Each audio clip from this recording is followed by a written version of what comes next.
जी नमस्कार दोस्तों, मैं हूं बीडी निजामी और आप देख रहे हैं न्यूज 20। आज की खास खबर यह है कि कल दिल्ली के मुख्यमंत्री केजरीवाल ने जेल से निकलने के बाद एक घोषणा की थी कि वो आज 1 बजे दोपहर में प्रेस कॉन्फ्रेंस करेंगे। लेकिन उसके पहले आज सवेरे उन्होंने कनॉट प्लेस के हनुमान मंदिर जाकर के पूजा अर्चना की। परिवार के साथ साथ पार्टी के तमाम बड़े नेता और पंजाब के मुख्यमंत्री भगवंत मान भी इस दौरान उनके साथ थे और एक बहुत जबरदस्त हुजूम अरविंद केजरीवाल के साथ वहां नजर आया। और दोपहर लगभग 1 बजे जब उनकी पत्रकार वार्ता हुई तो उसमें उन्होंने भारतीय जनता पार्टी को आड़े हाथों लिया। उन्होंने साफ तौर पे कहा, निशाना साधते हुए, कि भारतीय जनता पार्टी की केंद्र सरकार आम आदमी पार्टी को खत्म करना चाहती है और इसीलिए उन्होंने जो है एक साजिश के तहत उनके खिलाफ अपराध दर्ज किया। और आज आम आदमी पार्टी के 4 बड़े नेता को जिस तरह से उन्होंने जेल में भिजवाया था, ये तय था कि अभी भी उनकी कोशिश ये है भारतीय जनता पार्टी की कि आम आदमी पार्टी को खत्म कर दिया जाए। उन्होंने साफ तौर पे कहा कि आम आदमी पार्टी से भारतीय जनता पार्टी को खतरा है चुनावी हार का।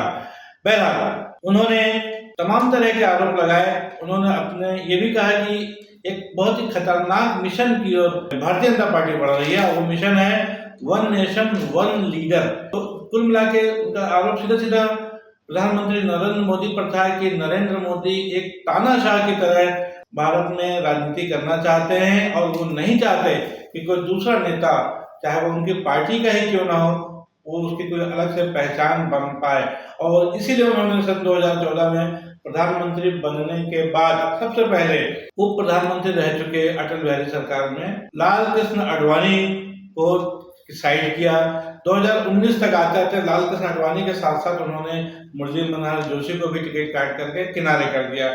और उसके बाद जो नाम आया, जो उन्होंने एक नीति बनाई 2014 में सत्ता में काबिज होने के बाद कि 75 साल की उम्र पार करने के बाद जो नेता राजनीति में उनको रिटायर हो जाना चाहिए। और इसी के तहत सुमित्रा महाजन और यशवंत सिन्हा जैसे भाजपा के दिग्गज नेताओं को उनके टिकट काट के बाहर किनारे कर दिया गया।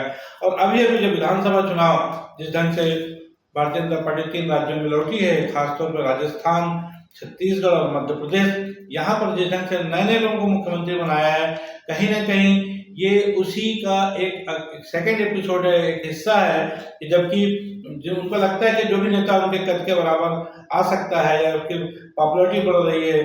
शिवराज सिंह चौहान उसमें एक नाम था जो कि लगभग 17-18 साल मुख्यमंत्री रह चुके थे और उन्हीं के दम पे मध्य प्रदेश में भारतीय जनता पार्टी 160 के ऊपर 63 के आसपास सीटें जीत के आई और उनको मुख्यमंत्री न बना करके मोहन यादव को जिस तरह से मुख्यमंत्री बनाया गया, वसुंधरा राजे सिंधिया की राजनीतिक जो विरासत थी वो किसी और को, भजन लाल शर्मा को दे दी गई।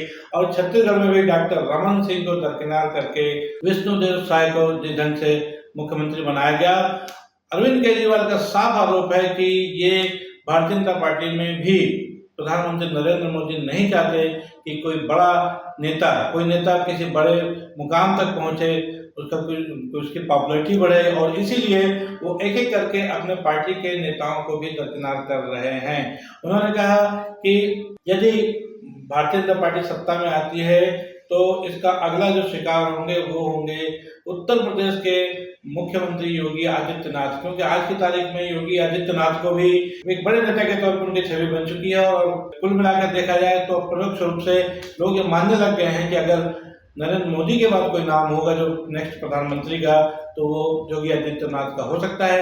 और उसको लेकर उन्होंने कहा कि प्रधानमंत्री नरेंद्र मोदी नहीं चाहेंगे कि उनकी टक्कर में उनके बराबरी कोई नेता भारतीय जनता पार्टी में बने, इसीलिए अगर वो सत्ता में आते हैं तो सबसे पहला जो उनका शिकार होगा वो उत्तर प्रदेश मुख्यमंत्री योगी आदित्यनाथ ही होंगे। बहरहाल आपको बताते चले कि बहुत सारे सवाल है। उन्होंने कहा कि जब मैंने इस्तीफा नहीं दिया तो मुझ पर तरह तरह के आरोप लगाए गए, लेकिन मैं तानाशाही के खिलाफ लड़ना चाहता था और इसीलिए मैंने जनतंत्र की सरकार को जेल के अंदर से चलाने के लिए मैंने जिद ठान रखी थी। उनका कहना है कि मुझे मुख्यमंत्री पद की कुर्सी का लालच नहीं था, लेकिन मैं पीठ दिखाने वालों में से नहीं हूँ। जब तक जिंदा हूँ तब तक मैं तन मन धन से लड़ रहा हूँ और अंतिम सांस तक लड़ूंगा इस हिटलर शाही के खिलाफ। उन्होंने कहा कि आज की तारीख में वन नेशन वन लीडरशिप का जो एक मिशन चलाना चाह रहे हैं नरेंद्र मोदी, उसके तहत वो तमाम जो नेता हैं जो विपक्ष के, यदि उनकी सरकार आती है तो वो तमाम विपक्षी नेताओं को जेल में डाल देंगे। उन्होंने बताया कि जैसे कि तेजस्वी यादव हैं, टीएमसी की ममता बनर्जी हैं और स्टैलिन हैं, तमिलनाडु के तमाम जो बड़े बड़े नेता हैं, या महाराष्ट्र के या छत्तीसगढ़ के तमाम नेताओं के बारे में उन्होंने कहा कि ये सारे नेता मोदी जी इन सबको जेल में डाल देंगे। इसलिए समय है कि कम से कम इस समय को समझें और तानाशाही के खिलाफ वोट दें। उन्होंने कहा कि आम आदमी पार्टी एक बेहतर विकल्प के रूप में पिछले 10 सालों में उभरी है और इतने कम समय में कोई भी पार्टी राष्ट्रीय स्तर का दर्जा नहीं पा पाई थी, और इसलिए सबसे ज्यादा खतरा आज की तारीख में भारतीय जनता पार्टी को आम आदमी पार्टी से ही है। और इसके जवाब में खासतौर पर भारतीय जनता पार्टी के जो नेता है उन्होंने भी बहुत सारी बातें कही, खासतौर पर सुधांशु त्रिवेदी जो कि प्रवक्ता हैं भारतीय जनता पार्टी के, उन्होंने उसको उल्टे लिया कि आज की तारीख में जब से जेल से बाहर आए हैं अरविंद केजरीवाल, तो उन्होंने कहा है कि जेल रिटर्न्स क्लब एक बना हुआ है और उसमें सबसे पहले मेंबर थे लालू यादव जो जेल से बाहर निकल के आए, उसके बाद जयललिता थी। तमाम नेताओं के नाम उन्होंने लिए जो लगभग 20 से 25 सालों में किसी न किसी कारण से जेल जा चुके थे। तो उन्होंने कहा उसमें नए जो सदस्य जो बने हैं वो केजरीवाल, अरविंद केजरीवाल। बहरहाल आरोप प्रत्यारोपों का दौर चल रहा है और इन सब के बीच 25 मई को दिल्ली में मतदान होने हैं। अरविंद केजरीवाल के जेल से बाहर आने के बाद भारतीय जनता पार्टी के आरोप अलग तरह से लग रहे हैं, लेकिन केजरीवाल और आम आदमी पार्टी के हौसले बुलंद हैं। और जिस तरह से उन्होंने प्रेस कॉन्फ्रेंस आज ली है, जिस तरह से उन्होंने प्रेस कॉन्फ्रेंस में अपनी बात रखी है, उससे ये लगता है कि आने वाले समय में जो कैंपेनिंग होनी है, जो चुनाव प्रचार होना है, बहुत जबरदस्त होना है। और जो दिल्ली की 7 सीटें हैं, उसके अलावा जो पंजाब और हरियाणा की सीटें, खासतौर पर 13 सीटें पंजाब की, 10 सीटें हरियाणा की, इनमें बहुत ही सेंट्रलाइज रहेंगे अरविंद केजरीवाल। और जैसे कि आपको पता है कि 1 जून तक को सुप्रीम कोर्ट ने उन्हें अंतरिम जमानत दी है और वो चाहेंगे कि इन 21 दिनों में बचे जो 4 चरण हैं उसमें इंडिया गठबंधन के पक्ष में वो पूरे हिंदुस्तान में घूमेंगे और जहां जहां भी उनको बुलाया जाएगा या इंडिया गठबंधन को उनकी आवश्यकता महसूस होगी वहां भी चुनाव प्रचार करेंगे। और निसंदेह संजय सिंह को जमानत मिलने के बाद जिस तरह से अरविंद केजरीवाल को अंतरिम जमानत पहले मिली, उससे आम आदमी पार्टी के हौसले बहुत बुलंद हैं। और ये कहा जाए कि अब जो दिल्ली की 7 सीटें हैं जिस पर भारतीय जनता पार्टी ने 2014-2019 दोनों चुनाव में सभी 7 सीटें जीती थी, एक तरफा उनका एकाधिकार है। आज की तारीख में देखना यह है कि इंडिया गठबंधन के बाद जिस ढंग से कांग्रेस और आम आदमी पार्टी ने 4 और 3 सीटों पर समझौता किया है, हालांकि पंजाब में समझौता नहीं हो पाया है। और हरियाणा में जिस तरह से भारतीय जनता पार्टी के अब एक खलबली मची हुई है, एक बगावत टाइप की चल रही है, इसलिए आने वाले 15 दिन निसंदेह भारतीय राजनीति के हिसाब से और खासतौर पर दिल्ली, पंजाब और हरियाणा की राजनीति के लिए बहुत महत्वपूर्ण साबित होने वाले हैं। और ये देखना है कि एक तरफ भारतीय जनता पार्टी की जो जबरदस्त तीसरी पारी खेलने की तैयारी है, उसको अब इंडिया गठबंधन और उसमें खास तौर पे आम आदमी पार्टी के अरविंद केजरीवाल किस तरह से रोक लगाने के लिए प्रयास करते हैं और उसमें कितना सफल हो पाते हैं। भारत माता की, भारत माता की, इनकलाब, वंदे वंदे। आप सब लोगों का तहे दिल से बहुत बहुत शुक्रिया। मेरा इंतजार कर रहे हैं, मैं आपका तहे दिल से बहुत बहुत शुक्रिया अदा करना चाहता हूँ। दोस्तों, सीधा जेल से मैं आप लोगों के बीच में आ रहा हूँ। आपके बीच में आके बहुत अच्छा लग रहा है 50 दिन के बाद। दोस्तों, हमारी आम आदमी पार्टी एक छोटी सी पार्टी है, 2 राज्यों के अंदर है, अभी 10 साल पुरानी पार्टी है। हमारी पार्टी को कुचलने में, खत्म करने में प्रधानमंत्री जी ने कोई कसर नहीं छोड़ी। एक साथ हमारी पार्टी के 4 टॉप के नेता जेल भेज दिए एक साथ। अरविंद केजरीवाल, मनीष सिसोदिया, संजय सिंह, सत्येंद्र जैन। आम आदमी पार्टी के 4 टॉप के नेता इन्होंने जेल भेज दिए। उन्होंने सोचा कि पार्टी खत्म हो जाएगी, लेकिन ये पार्टी नहीं है, ये एक सोच है। जितना ये खत्म करना चाहते हैं उतना ये बढ़ती जाती है, उतना ये बढ़ती जाती है। जो लोग मोदी जी से मिलने जाते हैं उनको कहते हैं कि आने वाले समय के अंदर आम आदमी पार्टी ही देश को भविष्य देने वाली है, वो खुद भी मानते हैं। अगर उनको लगता है कि आम आदमी पार्टी आने वाले समय में बीजेपी को चैलेंज देने वाली है, आप अच्छे काम करो। मैं मोदी जी को कहना चाहता हूं, भ्रष्टाचार से अगर लड़ाई लड़नी है तो केजरीवाल से सीखो।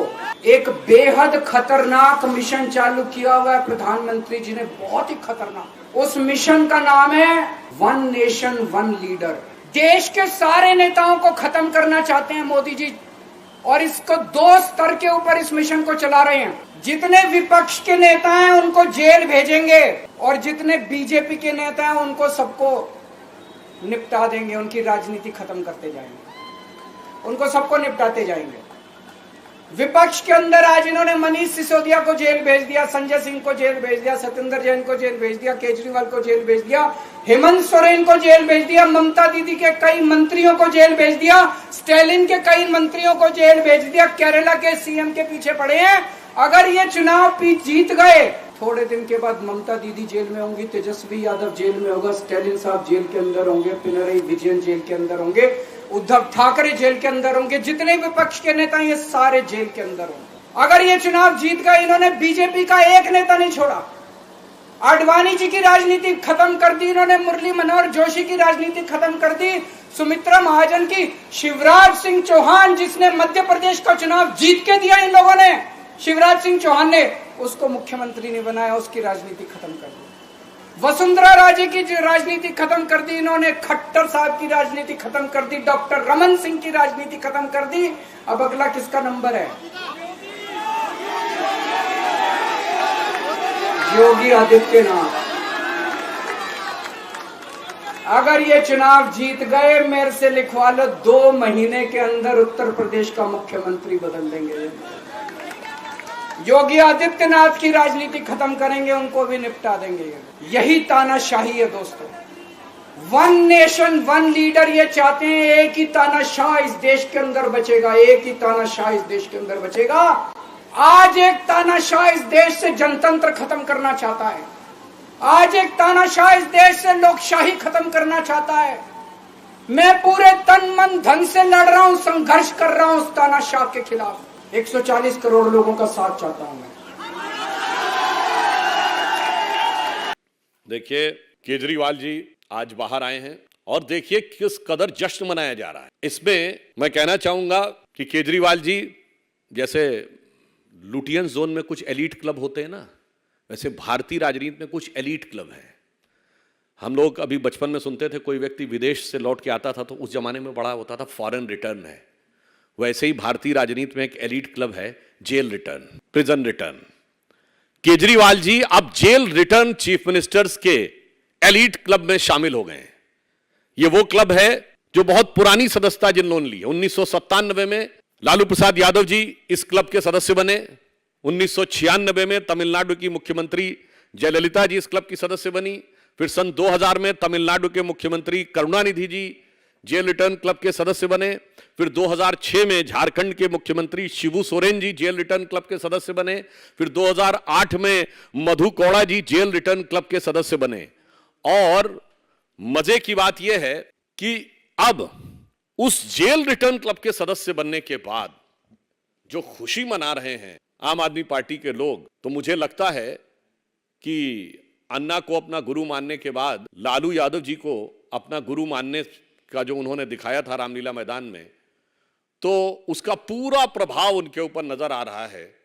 तो जेल से आने पर, और वो भी केवल शॉर्ट टर्म में विशेष परिस्थितियों में जैसा दिया गया है, उसके बाद जो उनकी ये खुशी दिखाई पड़ रही है, तो मतलब लगता खुशी मिली इतनी जो मन में ना समाए, पलक बंद कर लूं कहीं छलक ही ना जाए। तो इस इंडी गठबंधन के लिए मैं एक बात कहना चाहूंगा, देखिए कितनी मजेदार बात यह है, जो दहाड़ दहाड़ के कहते थे शीला दीक्षित जी को जेल में डाल देंगे, जो चिंगाड़ चिंगाड़ के कहते थे सोनिया गांधी जी को जेल में डाल देंगे, तिहाड़ में जाकर उनके सुर कैसे बदल गए कि वो आकर इन्हीं के आगे नतमस्तक हो गए। और क्यों?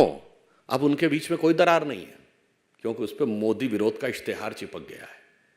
तो मैं इस इंडी गठबंधन के लिए केजरीवाल जी के बाहर आने पर कि उनके जश्न को नजर करते हुए 2 लाइन कहना चाहूंगा कि इस गठबंधन में अब किसी को नहीं दिखती कोई दरार, क्योंकि हर दीवार पर चिपके हैं मोदी विरोध के इश्तिहार। और इस सिरे से उस सिरे तक सब शरीके जुर्म हैं, इस सिरे से उस सिरे तक सब शरीके जुर्म हैं, कोई तो जमानत पर रिहा है और कोई है फरार। दोस्तों आज के लिए बस इतना ही। मैं हूं बीडी निजामी और आप देख रहे हैं न्यूज़ T20। हमारी ये खबर आपको कैसी लगी इस पर अपनी राय अवश्य दें। हमारी खबर को लाइक करें, हमारे चैनल को सब्सक्राइब करें। कल फिर मिलेंगे किसी नई खबर के साथ, तब तक के लिए दीजिए इजाजत। जय हिंद, जय भारत, जय छत्तीसगढ़।